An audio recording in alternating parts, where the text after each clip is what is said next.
Χατζηγεωργάκη Κορνέσιου. Τον μεγαλύτερο δραγωμάνο του νησιού τιμούν οδονίμια της χώρας μας, θυμίζοντας τη ζωή και κυρίως το έργο του Χατζηγεωργάκη Κορνέσιου, ενός ανθρώπου που σημάδεψε με τον δικό του τρόπο την περίοδο της Οθωμανοκρατίας στην Κύπρο. Μέσα του 18ου αιώνα και στο χωριό Κρήτου Τέρα της Πάφου βλέπει το φως της ζωής ο γόνος της ιερατικής οικογένειας Κορνέσιου. Οι Κορνέσιοι θα εγκατασταθούν στη Λευκωσία, όπου και θα αποκτήσουν οικονομική άνεση με τον Χατζηγεωργάκη να φοιτά στην ελληνική σχολή. Εκεί θα διδαχθεί μεταξύ άλλων και την τουρκική γλώσσα, μία γνώση που θα τον οδηγήσει σε ένα από τα υψηλότερα αξιώματα της εποχής.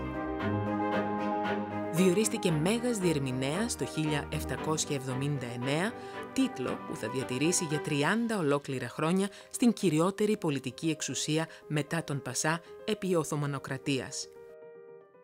Με κύρια σχολεία τα φορολογικά και διοικητικά ζητήματα, ο δραγουμάνος της Κύπρου θα κερδίσει αρχικά την εκτίμηση και τον σεβασμό του κόσμου, αλλά και των κληρικών.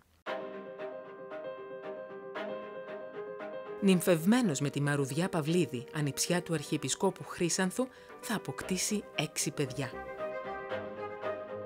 Ο τίτλος του ισόβιου δραγουμάνου της Κύπρου θα του προσφερθεί εν έτη 1796, όταν και κατάφερε να πείσει τον Μεγάλο Βεζίρι στην Κωνσταντινούπολη να καθαιρέσει τον τυραννικό κυβερνήτη Χατζιμπακή από το αξίωμά του. Από τα πλούτη που θα αποκομίσει ο Χατζηγεωργάκης Κορνέσιος, σε βαστά ποσά θα καταλήξουν στην ενίσχυση της Εκκλησίας, την κατασκευή ενός υδραγωγείου στη Λευκωσία, αλλά και την δωρεά 2 τσιφλικιών για να χτιστεί το λεπροκομείο της πόλης.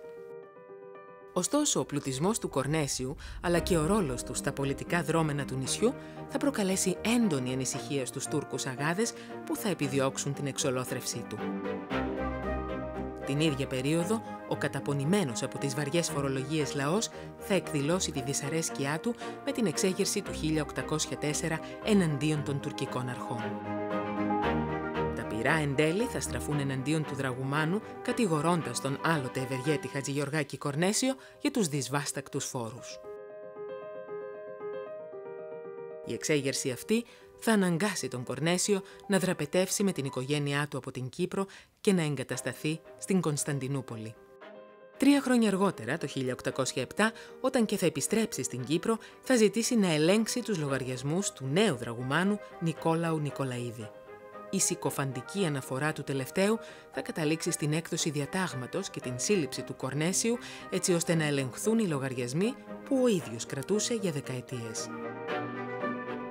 Χωρίς να καταφέρει να αποδείξει την αθωότητά του, ο Κορνέσιος θα αποκεφαλιστεί στις 31 Μαρτίου του 1809 στην Κωνσταντινούπολη και η περιουσία του θα δημευθεί.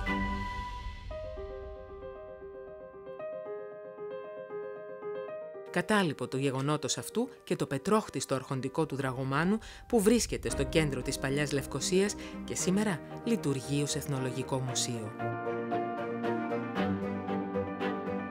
Τα οδονίμια που φέρουν το όνομά του θυμίζουν τον άλλοτε πανίσχυρο άνδρα της χώρας που για 30 χρόνια εργάστηκε ως το δεξί χέρι του Τούρκου Πασά στην Κύπρο.